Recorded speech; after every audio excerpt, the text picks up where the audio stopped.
All right, to those of us out there picking, thrifting, doing all sorts of sneaky shopping, if you were wondering where everything cool was, my friend Susan had bought it all. And I went and bought it from my friend Susan. Hand painted. You can see brush strokes and stuff in there. So a hand painted lusterware peacock plate with flowers, obviously. Wow, I can't even tell what that says. I bet I can figure that out, but I'm guessing either it says Japan or Nippon, but we'll have to see. Set that in there very delicately. Beautiful plate. Oh my goodness. So we're still unboxing stuff from Susan's house. I'm sure I've seen that before. The cobalt blue with the chevrons on it. I don't remember if I've looked it up before or not.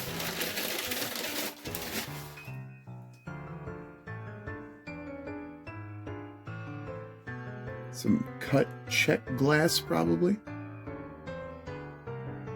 Isn't that extra cool? This actually looks like a rose bowl made by like Pilgrim glass or something, but yeah, it's got the cut on the outside, so I don't know. It's almost got to be check.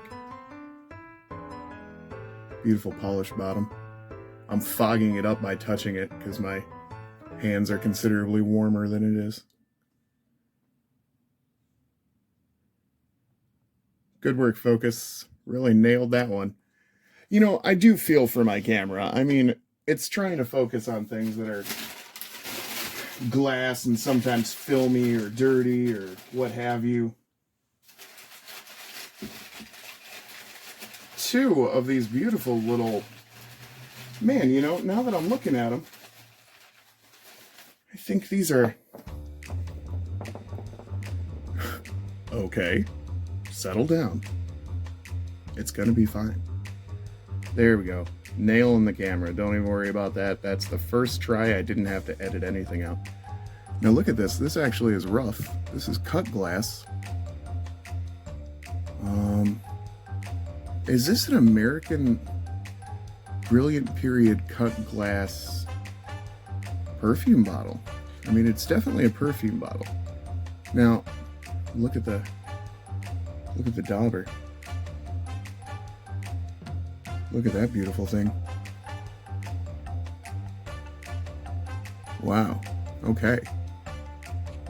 I've got two of those. I'm not sure. Oh, well, you know, I know exactly who made this. It's Viking of West Virginia. And, you know, feel free to be impressed with how skillful I am at identifying pieces of art glass.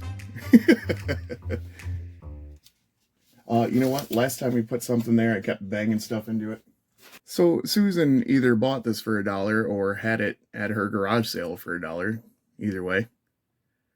Either way, I'd have definitely bought that. I think I gave her more than $1 for it. So we're cool there. Beautiful little amber pitcher. Probably made in West Virginia. Isn't that one beautiful? Again, probably West Virginia. It's crackled glass. So I noticed most of those little pitchers come from West Virginia. I used to think they were all like Murano or something, but they're just not. A little Fenton, maybe perfume bottle. I guess maybe not a perfume bottle. What do you think? I don't know. Maybe the bigger perfume bottle so you could refill your perfume. Definitely Fenton, though. I've got plenty of those blue opalescent pieces from Fenton. You know, I've met this weird sort of hobnail before. I want to say it's someone like Kanawha or somebody. I think maybe Kanawha. But kind of a peach glass? That's very interesting. Oh, and you know, it's got the ruffle at the back. It's almost like you could pour stuff out of it. Obviously, no ground mouth or throat or anything, so I don't think it's missing a stopper or anybody, but maybe even this. Does it have a Fenton mark on it? Let's see, everybody. Let's see. Oddly, I don't see one anywhere on it, but that's okay. No big deal. Stuff like that, press glass, you can figure out pretty well just by using the internet. As long as it's not a truly unique thing, you can usually figure out where they come from, and who made them, and what era they're from. These are called nappies, although I cannot fathom a reason for that. I love this blue opalescent glass. That is probably one of my favorite. Oh, and wow. Actually, you can see where they stretched the glass after it already had the hobnails. So you can see how small they would have been originally down here. And then as they stretched it out up this way, they got longer and wider. And it's a total swirl around the inside of this dish. That's very cool. Very cool. I like that a lot. Wow. Wow. Very skilled maker on that one. I like that. Beautifuls. I'm going to set that right down there by him. You know, I think we'll even be safe setting this one here. Yeah, I think so. Okay. Let's keep going. This is a very odd green. I'm going to guess this is actually like Morgantown glass. And you can tell it's handmade because they kind of missed the seam where they were trying to put the spout. Was I unfocused for that entire conversation? Anyways, thanks, camera. Very interesting, like olive green. So 3 little West Virginia pitchers, I can guess them. Okay, we've got this fella. I don't think uranium glass. Nope. Looking, isn't it? I like the beaded rim, I guess. Interesting. But I'm going to have to put that to the side because we don't have room to display all the plates and such we got. Okay, so then we've got 6 of these that are still in the box. Now I don't think these are printed. I don't see a dot matrix. Maybe I do see a dot matrix. Yeah, I think I do now that I'm looking close. But yeah, these are... Wonder what my dog's barking at. I suppose I should actually check on that. Alright, so we got 6 of these Panda featuring plates. The Fleetwood collection, the Pandas of Woozerian. I'm not gonna. I don't think I could do that. 1981 though, plate number 256. I think we have the whole set. Alright, into the next box. I am gonna save the best for last. Now, I'm not sure.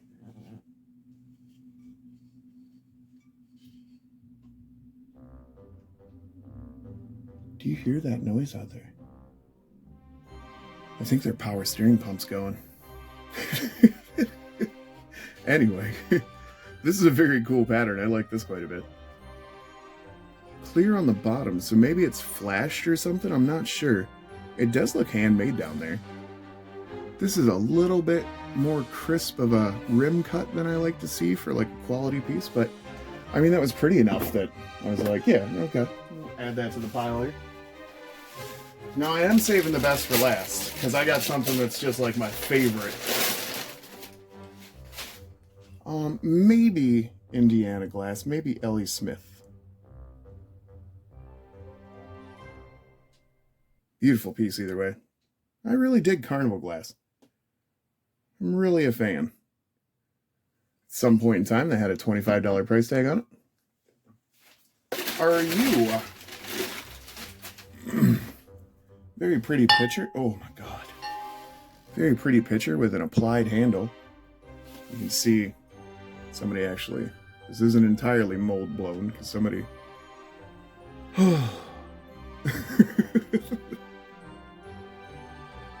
This isn't entirely mold blown because somebody put a handle on it, you can see.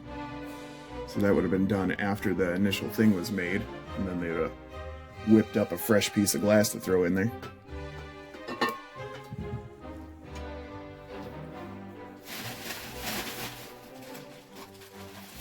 Why are you so heavy? What is this? Oh,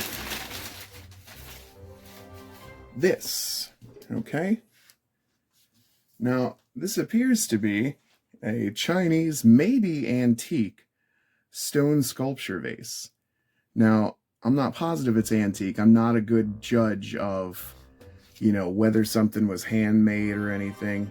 But actually, if you look down here at the etching that's in this, you can see that there's all sorts of different like little striations and stuff.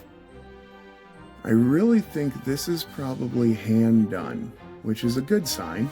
Like initially, that's a good sign.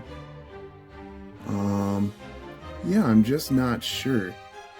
I don't know anything about these old stone carvings like this from China, so I hate to even speculate.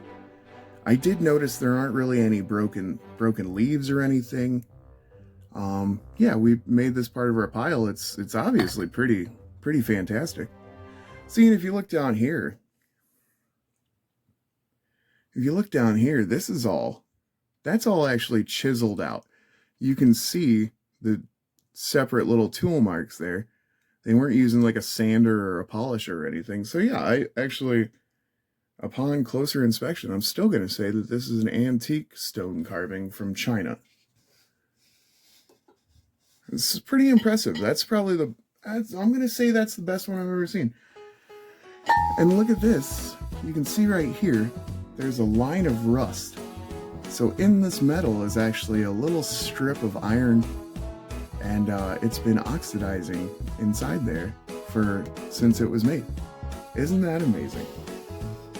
So that's probably, I mean, I suppose you could fake that. Iron rusts pretty quick too. I mean, I don't know if you've ever seen a new brake rotor after it gets washed and then sits there for a few days. That will rust up fast on you, Grandpa Jim. Is it custard glass or is it jadeite? It's it's jadeite. So that's my bad. Almost immediately said the wrong one. So yeah, no UV reaction. This is a jadeite glass shoe. So I'm going to start that trend now. I'm going to say the green non-glowy glass is jadeite and custard glass is the other one. Because I have a fair few pieces of jadeite, and you know, I remember reading that they glowed, and somebody told me that they glowed, and I ain't never found a piece of jadeite glass that glowed. So that's where we're at on that. Little Fenton hobnail cat head shoe. You ever seen the cat head? I never even realized it was supposed to be a cat head. I think on some of the older mintings, there's a little more detail to the cat face. Obviously, this is probably a pretty old mold by now. And actually, if we look at the difference in casting on this one, look at how much detail is still on that face. Now, this is a different pattern, Daisy Button.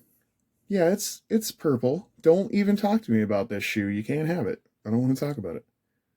But you see how much detail that cat face has. So this is an older mold. I'm guessing that's an older mold, and this is a newer mold. Because, you know, as they use the molds, they'll obviously get worn out a little bit. You're pouring like 3,000 degree glass inside of them, so I mean, there's some tendency to appear worn after that.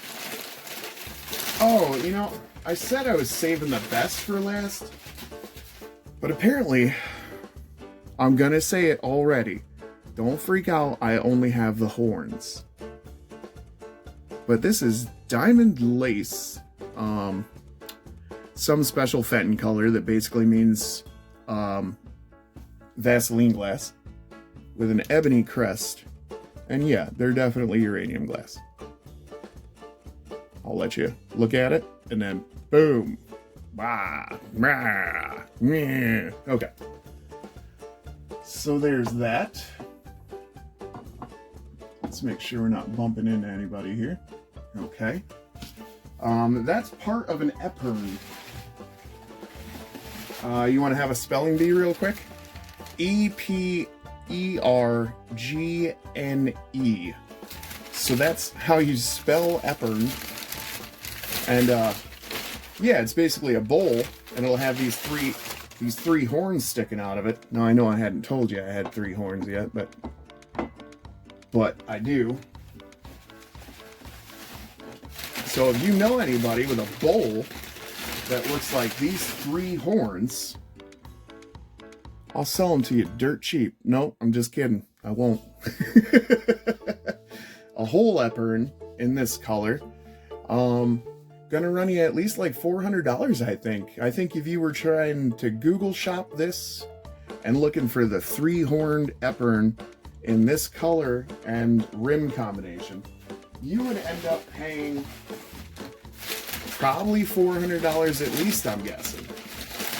Now, after showing you all this, are you wondering what my favorite piece out of all this is? Let me peel this price tag off real quick. Nope, that's not happening. Okay, first, let's look at the label. What's that say?